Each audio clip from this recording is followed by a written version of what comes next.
En esta mañana, en compartir de la palabra, pensando en una historia, pero no quiero que solamente nos fijemos en los detalles de la historia que son importantes, porque si no la historia quedaría como algo ajeno, sino que podamos ver en esta mañana la historia desde el aspecto de qué me edifica en mi vida.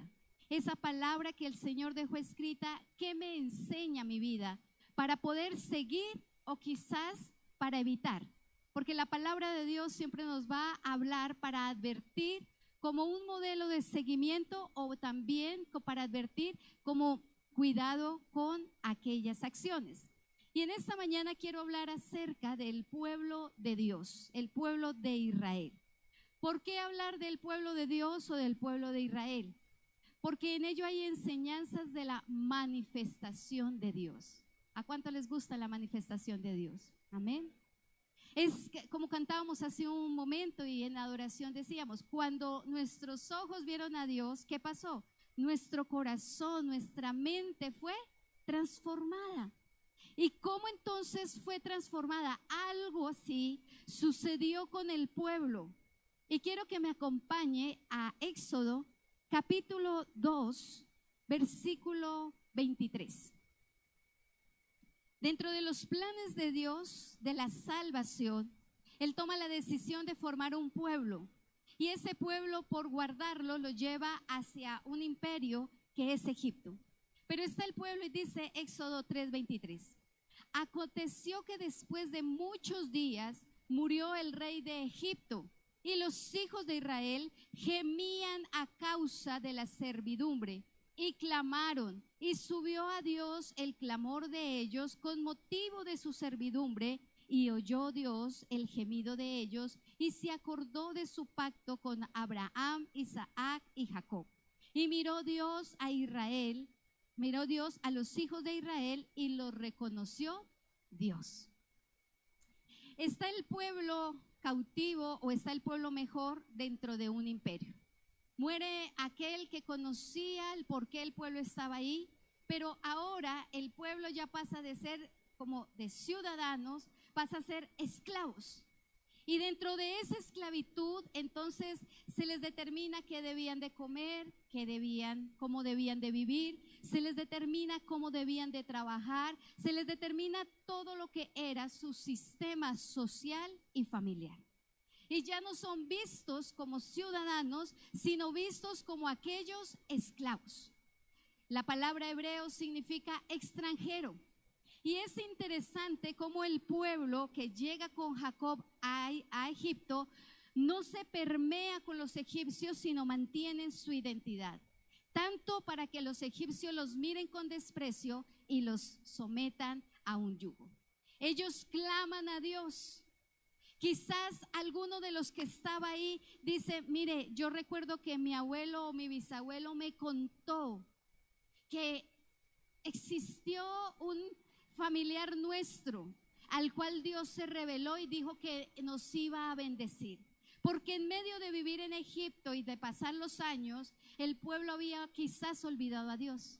Pero llega el momento de tanta opresión, de ya no saber qué hacer, que dicen, clamemos a Dios. ¿Qué es lo que nosotros hacemos cuando estamos en aprietos? Si no es clamar a Dios. Y lo más interesante de lo que dice la Escritura es que Dios escuchó el clamor del pueblo. Por eso a esta palabra del día de hoy la he llamado Dios camina con nosotros. Dios camina con nosotros. Y en ese caminar es que Dios dice que lo reconoció Dios y lo sacó. Es decir, Dios mismo dice, allí hay un pueblo y tengo un plan para ellos, pero ellos no pertenecen ¿a dónde? A Egipto. Ellos no pueden vivir en Egipto. Yo una vez pensé y dije, bueno, Dios, ¿por qué no se reveló al pueblo ahí desde Egipto? Y cambió las cosas y ellos quedaban gobernando Egipto. Y todo hubiese sido bien, porque dentro del caminar con Dios, las cosas muchas veces, aunque nosotros queramos que sean cómodas, no se van a dar tan cómodas.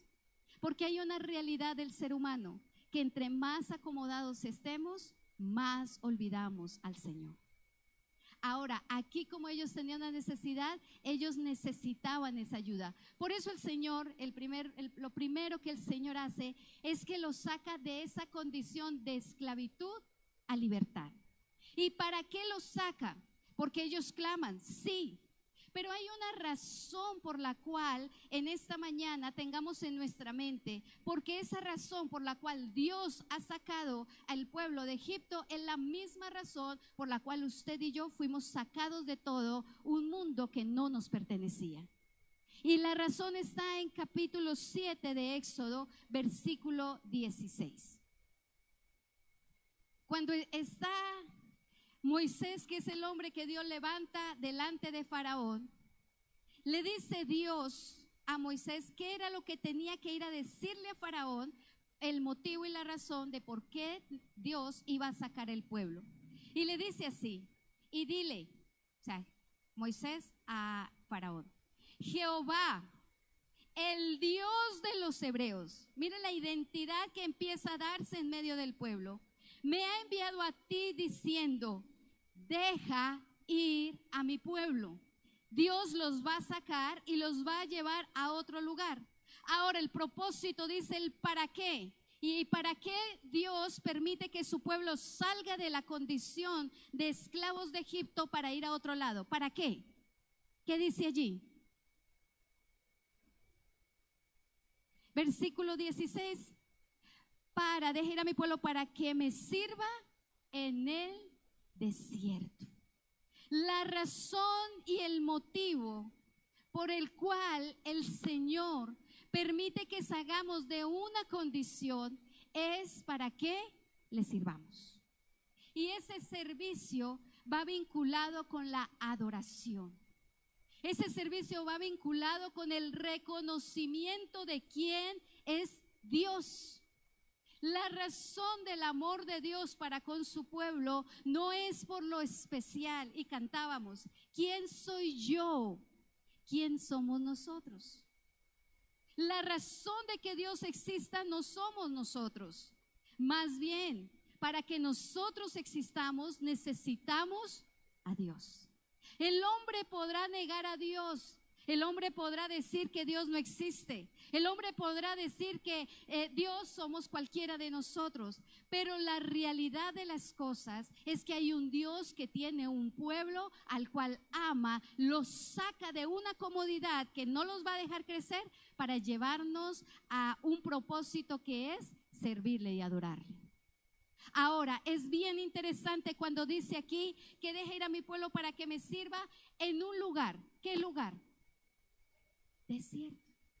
¿Por qué Dios no dijo, deja ir a mi pueblo para que me adore en lo cómodo, en el confort, en el resort que yo les tengo preparados, para que ellos pobrecitos que han trabajado, descansen, les hagan un spa, un masaje bien? ¿Por qué Dios no les dijo eso?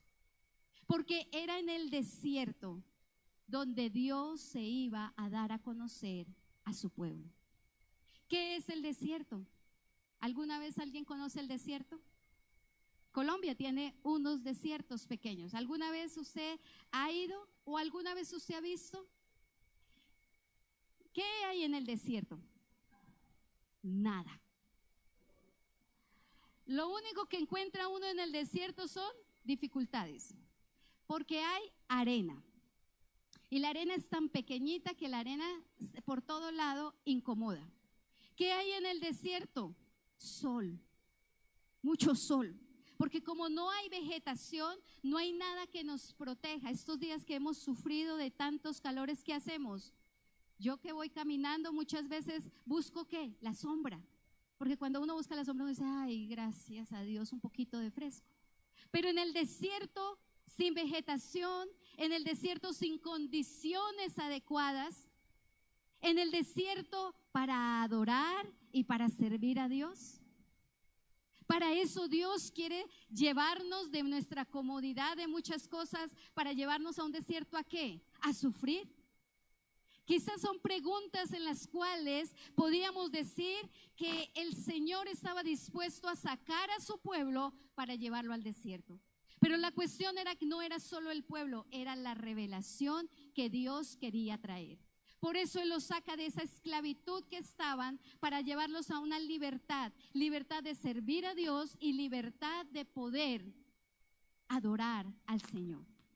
Cuando el Señor decide sacarlos, dice una de las tareas que ellos tenían que hacer y que no podían olvidar. Acompáñeme a Éxodo 13:14. Todo el plan que el Señor tiene para sacarlos, pero lo importante no era el plan, sino lo importante era la trascendencia de ese plan. De cómo los iba a sacar de la esclavitud a la libertad. La trascendencia estaba en este versículo. Y cuando mañana te pregunte tu hijo diciendo, ¿qué es esto?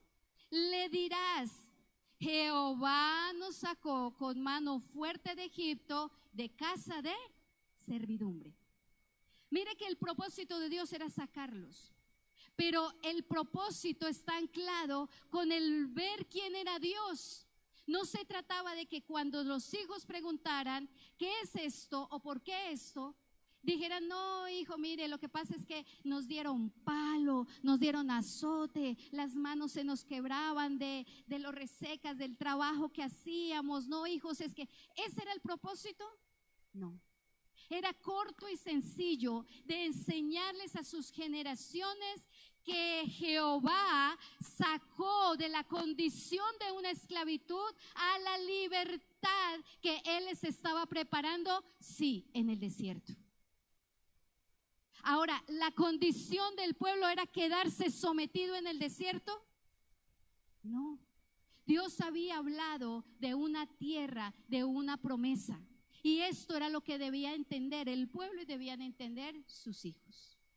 ¿Cuál debe ser nuestra tarea, amada iglesia? Y usted se podrá cansar, pero yo no me canso de decir que nuestros hijos, los nietos, los bisnietos tendrán que conocer que hay un Dios grande y fuerte que no quiere que vivamos en la comodidad de un mundo, esclavizados en muchos patrones y comportamientos, sino que salgamos de allí para vivir en su libertad y en su salvación.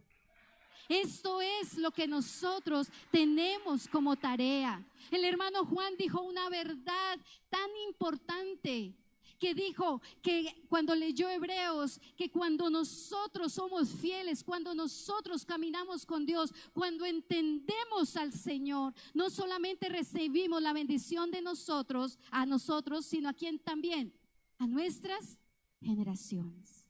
Así que la vida cristiana no se trata solo de mí. La vida cristiana se trata de ¿qué? Mis generaciones.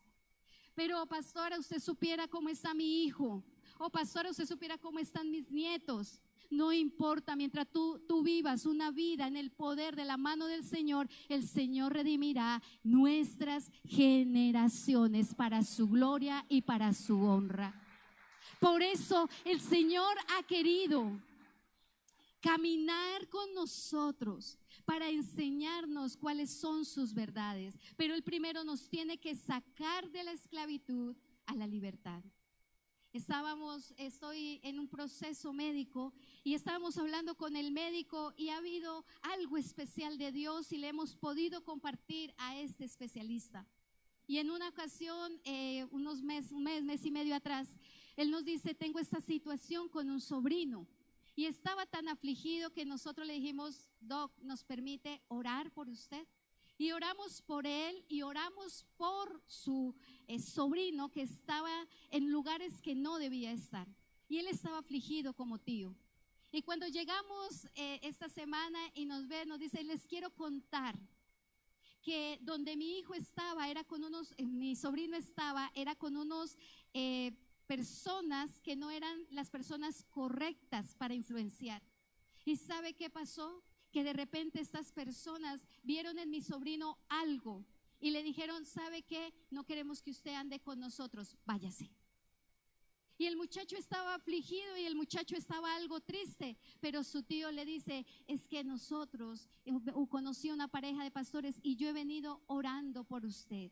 Y entendí algo, que muchas veces le decimos, Señor, saca, saca, Señor, pero esta vez el Señor, como lo hizo, le puso algo especial a ese muchacho, que los que estaban allí reconocieron y lo sacaron, lo echaron.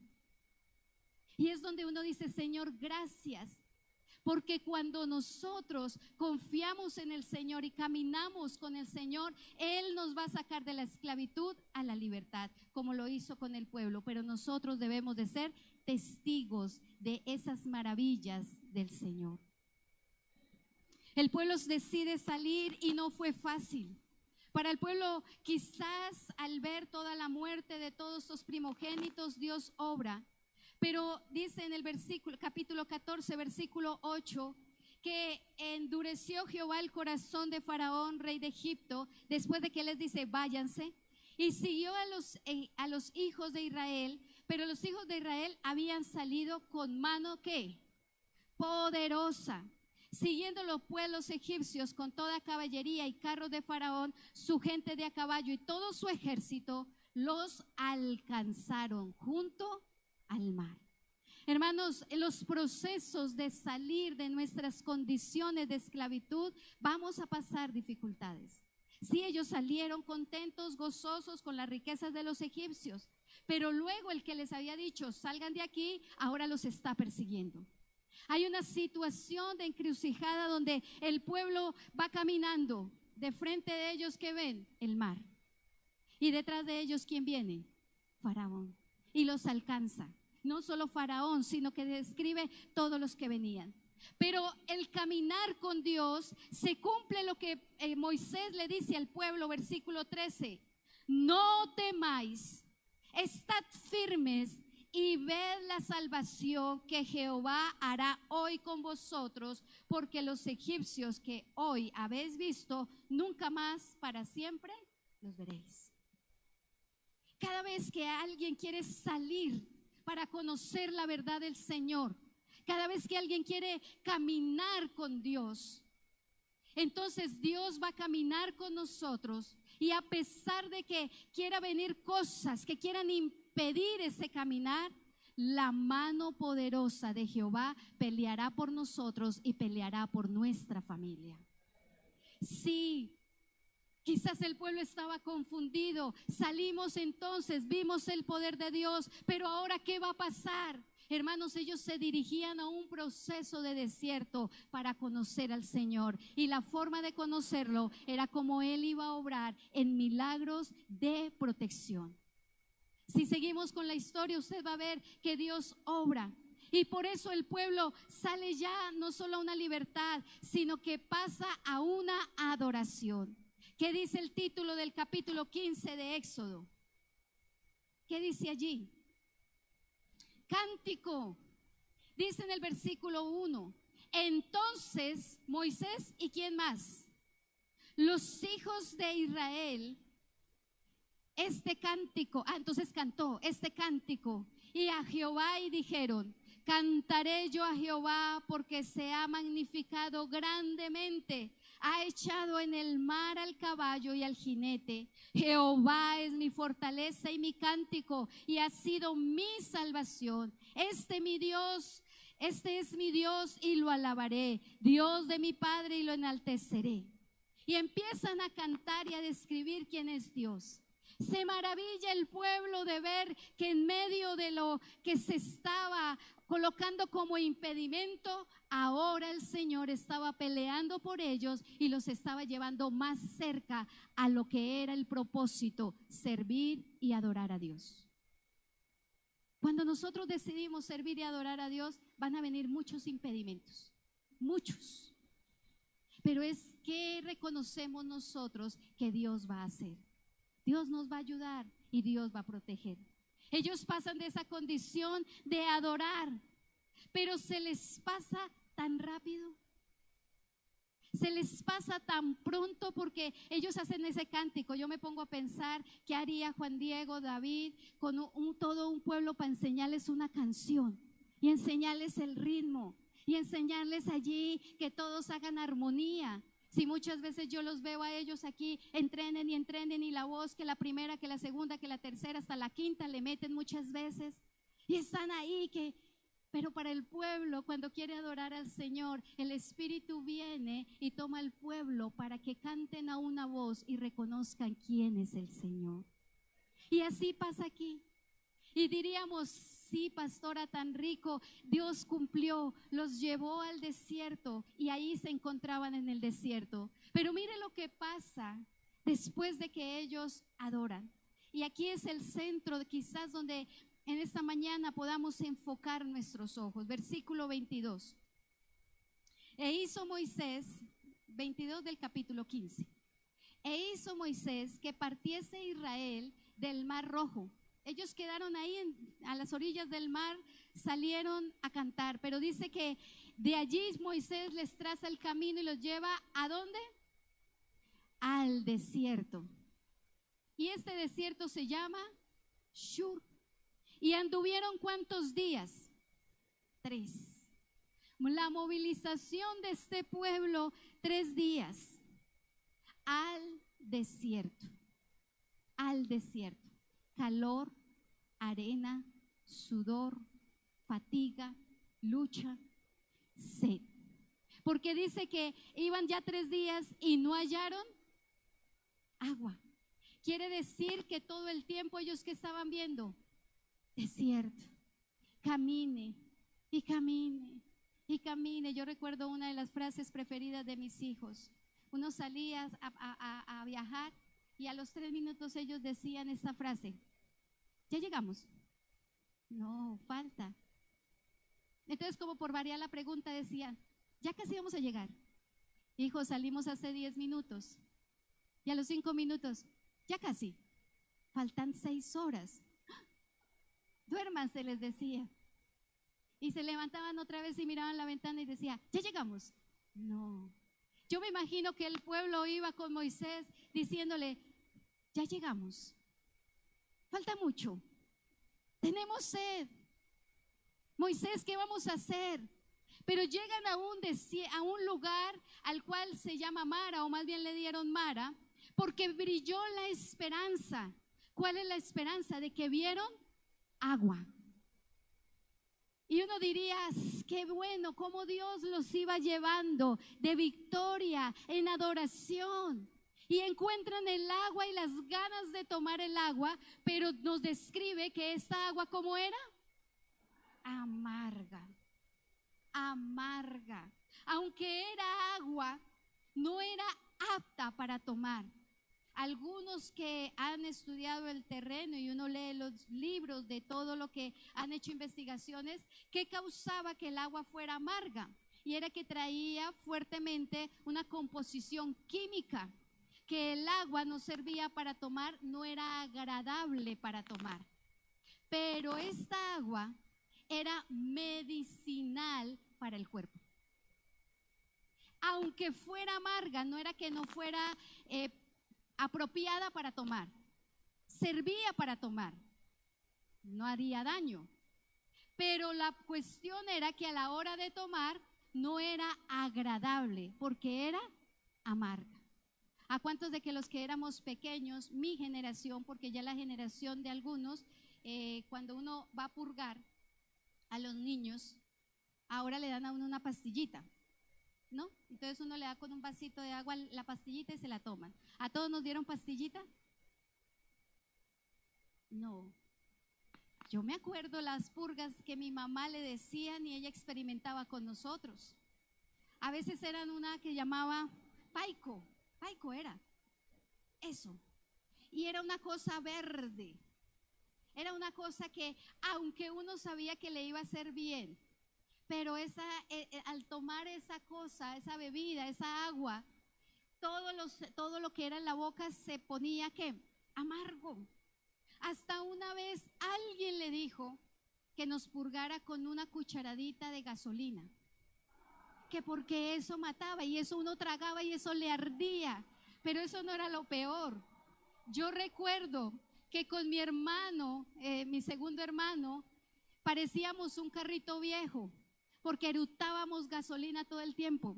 Y era esa gasolina, lo que era el entonces, que todo lo que se decía, uno lo hacía, ¿no? Qué lindos momentos, digo yo. Experimentaron con nosotros y experimentamos nosotros y sobrevivimos, amén. Sobrevivimos. Ellos llegan allá a probar el agua y está amarga, y cómo es que hay agua, pero no la podemos tomar porque es tan amarga que no nos sacia la sed. Entonces el pueblo que acaba de ver la promesa de Dios, que acaba de decirles que le enseñen a sus hijos, que acaban de ver que Dios los protege, abrió el mar rojo, que acaban de adorar, ¿qué es lo que hace el pueblo? Versículo 24. Entonces, ¿qué hace el pueblo? Agradeció al Señor y le dijo: Señor, te pedimos a ti que hagas un milagro y que conviertas estas aguas amargas en dulces, así como abriste el mar. Oiga, es como si hablaran de dos pueblos: el que está glorificando al Señor, el que fue llamado para servir y para adorar. Pero aquí vemos al pueblo que en la primera prueba que se encuentran en el desierto, ¿cuál es su condición? Murmurar. Qué pueblo, ¿cierto? Menos mal nosotros no somos así. Menos mal estamos en este siglo y eso fue allá en el desierto y a nosotros nada nos aplica esta palabra. Es bonito conocer la historia, pero nada que ver conmigo. El pueblo lo que hace es venir y hablar. Ahora, ¿qué es murmurar? Cuando yo cantaba Señor mi Dios, o cuán grande es Él, y dice, y el murmurar del claro manantial, uno decía, murmurar, ¿y por qué murmurar? No, porque uno piensa que murmurar es algo que es malo, pero murmurar es generar un ruidito. Murmurar es generar un sonido que, aunque parece débil, es fuerte. Y por eso se habla entonces de que murmuró el pueblo. No fue que cogieron a Moisés y le dijeron, venga Moisés, que tenemos algo que decirle. No, sino que empezó entonces el pueblo a hacer. Porque murmurar, dice la Real Academia, que es como hablar con los dientes pegados. Entonces es como cuando uno habla así y le habla al esposo como así. Y el esposo, ¿qué? Nada, olvídelo. Murmurar es como, uy, estoy queriendo decir algo con enojo, estoy queriendo decir algo con desagrado, pero no quiero que el otro lo escuche porque no me quiero involucrar en algo. Pues el pueblo murmuró contra Moisés. Y al pobre Moisés le llegan todas estas murmuraciones. Yo me imagino todo un pueblo con la actitud, la murmuración, el cuchicheo allí. Y la pregunta va a ser, entonces, ¿qué vamos a beber?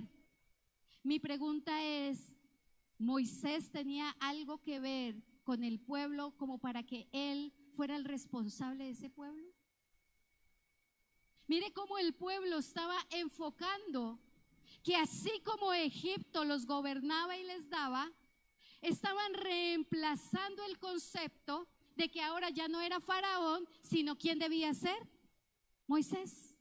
Porque a veces en la mente humana es más fácil reemplazar las costumbres antiguas a las nuevas.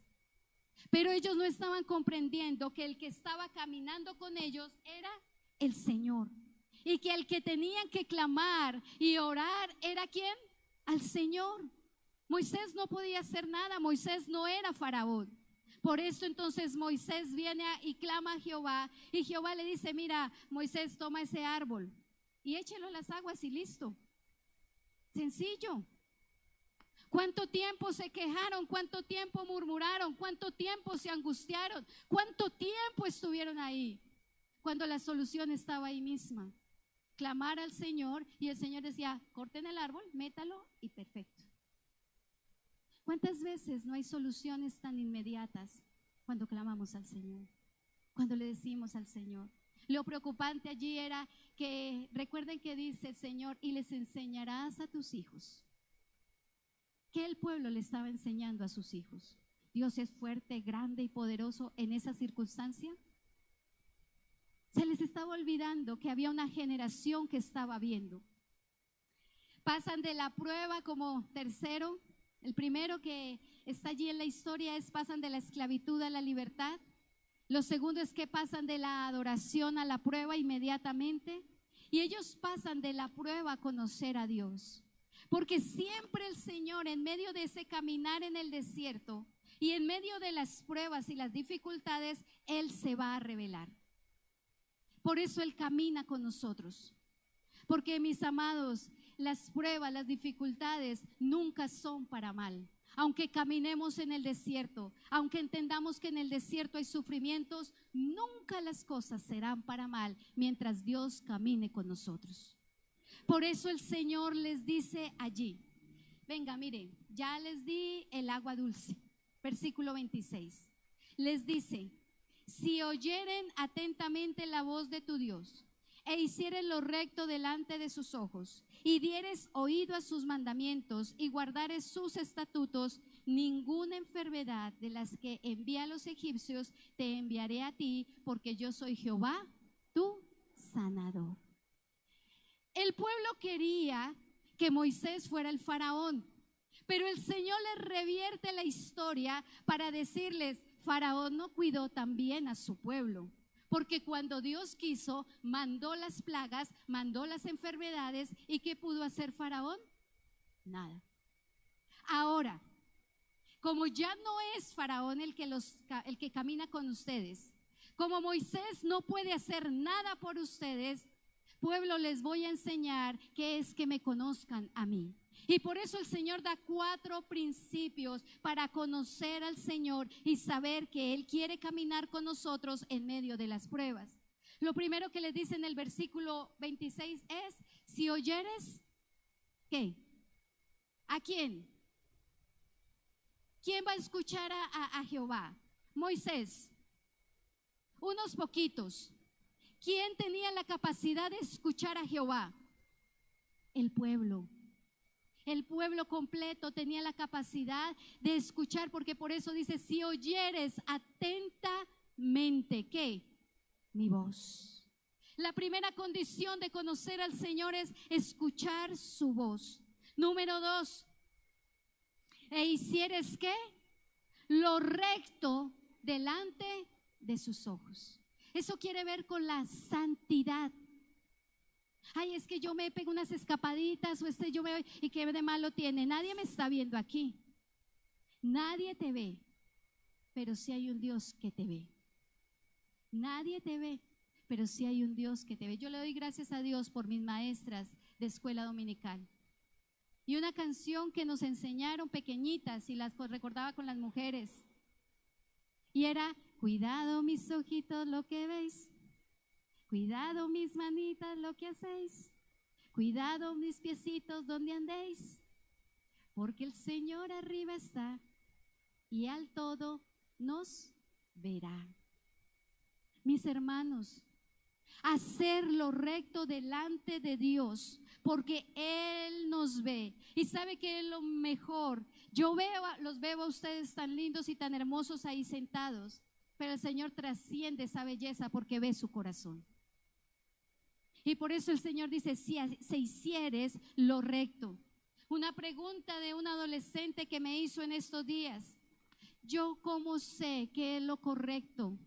¿Yo cómo sé que tengo que hacer lo bueno? Y le dije, recuerda lo que te enseñé hace años. Pregúntale al Espíritu Santo y dile, ¿lo que voy a hacer te agrada? E inmediatamente va a venir la voz del Señor y te va a decir sí o no. Mis amados, nosotros sabemos que es lo recto. Nosotros no podemos decir, ay, no, es que yo no me di cuenta. Nosotros sí nos damos cuenta. Como tercero, que dice el Señor? Primero, si escucha la voz. Segundo, si hiciere lo recto. Y lo tercero, que dice? Y si dieres oído, ¿a qué? Sus mandamientos. Y ese si dieres oído es si le das prioridad. ¿A usted no le ha pasado cuando le dicen, ay, venga, que le tengo que contar algo? ¿Cuál es la actitud de nosotros? No, ahorita no me interesa. ¿Cuál es la actitud? Ay, nos dicen, le tengo que contar algo. ¿Y uno qué hace? ¿Qué? ¿Qué me quiere contar? No, ahorita. Ay, no, dígame, porque ya me dejó con esto aquí, como, ¿es algo bueno? ¿Es algo? Porque la curiosidad nos gobierna. La curiosidad nos gobierna. Pero el Señor lo que nos está diciendo es que con ese mismo ánimo que quizás queremos saber o entender otras cosas, que con ese mismo ánimo vengamos y escuchemos sus mandamientos. Que el Señor todos los días nos quiere decir, venga, le quiero contar una cosa. Ay, ahorita que es que estoy ocupado. Ay, no, es que no, que le podamos decir, Señor, quiero dar importancia no solo a la voz, sino a escuchar sus mandamientos y sus decretos. Y número 4 dice allí el Señor, y si guardares los mandamientos. Cuando nosotros oímos la voz, hacemos lo recto, le damos prioridad a escuchar los mandamientos y guardamos sus estatutos, entonces ¿qué va a pasar en nuestra vida? Vendrá lo que Faraón no hizo con Egipto. La mano del Señor ya no solo protegerá, nos guiará, sino que también traerá bienestar. Porque eso es lo que significa Dios aquí. Que Jehová es el sanador, es que Jehová traerá bienestar a pesar de las dificultades y a pesar de las pruebas. Si Jehová era Dios que protegía y daba bienestar, ¿por qué entonces cuando llegaron a las aguas no habían inmediatamente aguas dulces? Porque con el Señor las cosas no son tan fáciles. Porque el Señor primero quiere que nos demos cuenta que a lo humano no podemos, pero que cuando confiamos en Él, las cosas se transforman y las vidas se transforman y con Él todos recibimos un bienestar. Ahora, a algunos que les gusta lo moderno y ¿cómo lo diría? Los nombres extraños de Dios. Esta es la revelación de Dios de Jehová Rafa. No Rafa, porque Rafa está aquí mi hermano. Rafa. Dios sanador. Dios que no solamente quiere que la salud física esté bien, sino el Dios que nos cuida, el Dios que nos protege, el Dios que camina con nosotros. Y eso tiene vínculo con las aguas. ¿Recuerdan que les dije que esas aguas eran medicinales? Porque cuando el pueblo tomara de esas aguas, iban a ser sanos, iban a ser limpiados, iban a sacar todo lo que traían de Egipto. Por eso es Jehová el sanador, porque Él guarda antes, durante y después. Ese es nuestro Dios, el que camina con nosotros. Y ya para terminar, diríamos nosotros, qué rico este pueblo, había visto el mar abrirse, habían adorado al Señor, habían visto entonces ahora que las aguas se convierten y que el Señor lo que hacía era traer medicina a su cuerpo, no tragedia, ni fracaso, ni frustración. Este pueblo estaba listo para arrancar.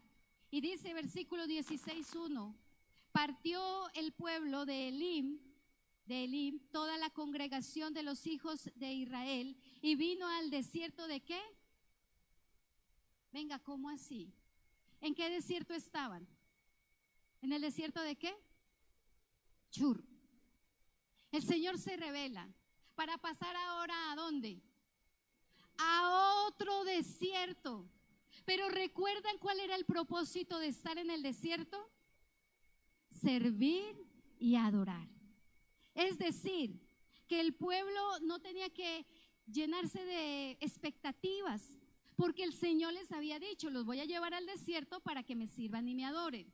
Ahora, como el pueblo no había salido de Egipto, no sabía lo que les esperaba y no sabían quién era Dios. Va la segunda revelación de Dios en un pueblo para decirle, yo camino con ustedes. El pueblo va lleno de fe, gozoso.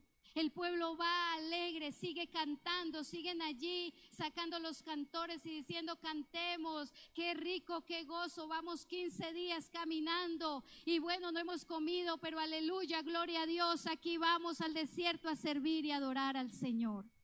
Como que no estoy leyendo la versión, esa es como una traducción no propia. Versículo 2 del capítulo 16. Y toda la congregación de los hijos de Israel, ¿qué hicieron? Otra vez. Por eso yo le llamé a este punto de conocer a Dios a tener una condición que nunca superaron.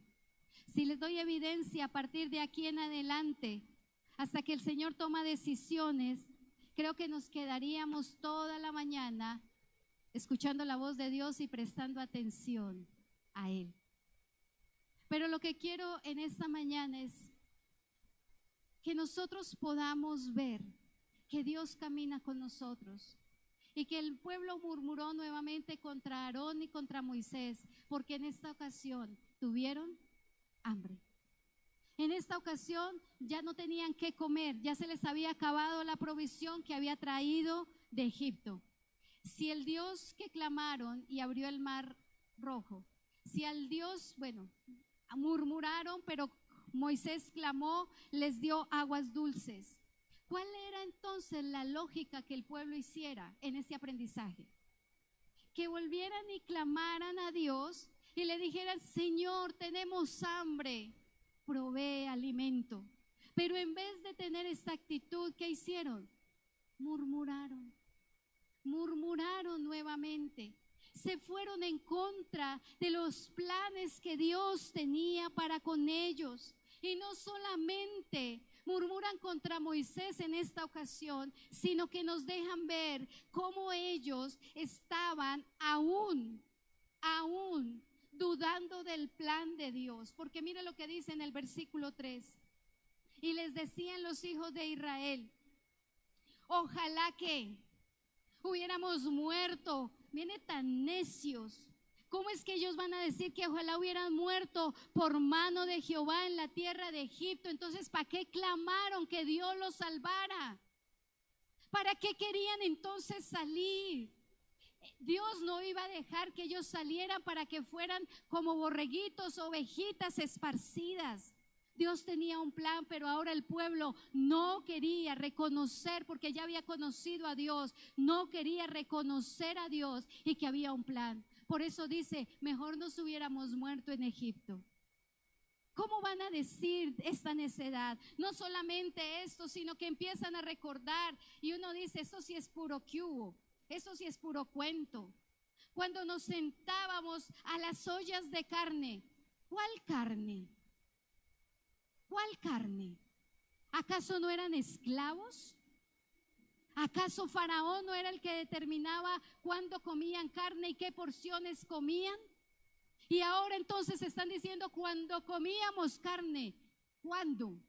Por eso digo, estaban peor que el cubo. ¡Qué exageración! Y ahora dicen: cuando comíamos pan hasta saciarnos. En serio. Y entonces, si comían tanta carne y tanto pan y la pasaban tan chévere, ¿para qué claman a Jehová? ¿Para qué le dicen a Jehová? Ahí es cuando nosotros decimos que la incredulidad nos hace enceguecer hasta los recuerdos. No solo la visión, sino hasta los recuerdos. Amados, Dios camina con nosotros. Y Él nos quiere llevar de la esclavitud a la libertad. Pero esa libertad es para que le adoremos y le sirvamos. Y que los primeros obstáculos sepamos que Él es Dios de mano fuerte, que va a abrir todo impedimento. Que cuando nos encontremos en el desierto sin esa necesidad, Él va a convertir lo amargo en dulce. Y que cuando nos encontremos en necesidad, Él va a traer provisión del cielo. Porque Dios cuida de mí, cuida de ti y cuida de todos los que le amamos y le servimos. No digamos: Señor, ¿por qué me llevas al desierto? Señor, ¿por qué me das la prueba? Señor, ¿por qué? No le digamos eso, sino más bien le decimos: Señor, estoy en el desierto aprendiendo quién eres tú, que a través de esta situación, que a través de la enfermedad, que a través de la crisis, que a través de las circunstancias, yo aprenda quién eres tú, Señor, y que pueda ver tu sanidad, y que pueda ver tu provisión, y que pueda caminar contigo y que tú camines conmigo. Póngase sobre sus pies en esta mañana. Póngase sobre sus pies en esta mañana. Y había una adoración que cantábamos hace un momento de Abba. Bueno, yo pierdo el ritmo, pero sí recuerdo que la letra decíamos algo como que nosotros somos sus hijos, como que Él va con nosotros, como que Él cuida de nosotros. Mis amados, yo sé que las pruebas y las dificultades no son fáciles. Yo sé que caminar en el desierto nos desgasta, que caminar en el desierto nos fatiga, pero el Señor ya lo ha dicho, que vamos al desierto para dos cosas, para reconocerlo y adorarle. En esta mañana tú le puedes decir al Señor: Señor, perdóname si quizás me estoy encontrando en el desierto y olvido que mi condición debe ser para adorarte y servirte. Dile: Señor, quizás se me olvida que yo estoy pasando pruebas y dificultades para conocer quién eres tú. Para el pueblo fue conocerte a ti, Señor, cuando abriste el mar y luego lo cerraste. Para el pueblo fue caminar y tener sed y ver cómo tú tan simplemente con un árbol cambiaste lo amargo por lo dulce, porque tú eres ese Dios que no nos deja. Señor, ayúdanos y perdónanos si hemos sido como este pueblo tan hostil y tan terco, de que hacemos remembranza de cuando vivíamos sin ti, cuando vivíamos apartados de ti. Y quizás, Señor, cuando hay esos momentos de crisis, cuando ya las fuerzas se nos acaban, es mejor decir: ay, yo me acuerdo cuando sufría y lloraba, ay, yo me acuerdo cuando tenía la comodidad, ay, yo me acuerdo. Perdónanos, Señor, porque tú quieres revelarte a nosotros como el Dios proveedor. Señor, trae esas aguas dulces de sanidad, trae esas aguas, Señor, que limpian nuestra mente, nuestro corazón y que nos permitan caminar contigo. Señor, yo quiero orar por tu pueblo. Yo hoy quiero, Señor, presentarlos delante de ti. Tú sabes qué dificultades están atravesando, qué desiertos están viviendo, qué momentos, Señor, están frente a la circunstancia. Yo te pido, como tu oración, Señor, cuando dijiste: no te pido que los quites, sino que los guardes. Guárdalos, Señor, guárdalos de la boca pronta para caer en necedades y en murmuraciones, Señor. Limpia tu pueblo, Señor, de la murmuración, del quejar, Señor. Muchas veces queremos como humanos ver al faraón gobernarnos y a veces queremos cambiar por otros hombres, pero la realidad es que el hombre jamás nos gobernará, jamás cuidará de nosotros, jamás nos sanará, jamás nos proveerá como el Dios vivo y real que hizo los cielos y la tierra, y que trae sanidad, y que trae protección, y que trae provisión. Ayúdanos, Señor, a entender que el paso por esta vida, a entender que el paso por este camino es un camino para aprender a conocer quién eres tú, para aprender a evidenciar quién eres tú, y para que nuestras generaciones comprueben con sus ojitos, con sus oídos, comprueben que hay un Dios vivo y real, que cuida, que guarda, que hay un Dios vivo que camina con nosotros, que escucha el clamor, que atiende nuestras necesidades y que no nos deja solos. Señor, ayúdanos en esta mañana, Padre Celestial, que caminemos desiertos, que caminemos montañas, que aunque se pare enfrente la montaña de la dificultad y no nos deje avanzar, podamos clamar a ti y decirle: Señor, con la fe que tú me das, yo le diré a esta montaña, yo le diré a esta dificultad: quítate de mi camino. Señor, lo que tú nos hablas es el camino espiritual. Señor, que caminemos contigo de esa esclavitud a esa libertad, que te adoremos y que en medio de la prueba te conozcamos, pero que, Señor, nos comportemos como hijos tuyos, no como necios. Señor, esta mañana tu palabra yo la recibo. Yo en esta mañana, Señor, te pido que esa palabra quede en mi corazón, Señor, grabada, y que yo la atienda, Señor, para el bien de mi vida, de mi familia, de mis hijos, de mis generaciones, aún de aquellos que aún no han nacido, Señor. Gracias te doy en esta mañana. Bendice a tu pueblo, Señor. Alienta a tu pueblo, Señor. Trae esa sanidad sobre el cuerpo, Señor, de todos los que están en quebranto de salud. Señor, ayúdanos a atender tu voz. Ayúdanos, Señor, a poder hacer lo correcto en santidad. Ayúdanos, Señor, a vivir, Señor, atendiendo tus decretos y a guardarlos en nuestra vida. Gracias, Señor, porque tú cuidas de nosotros, Señor, y todo es para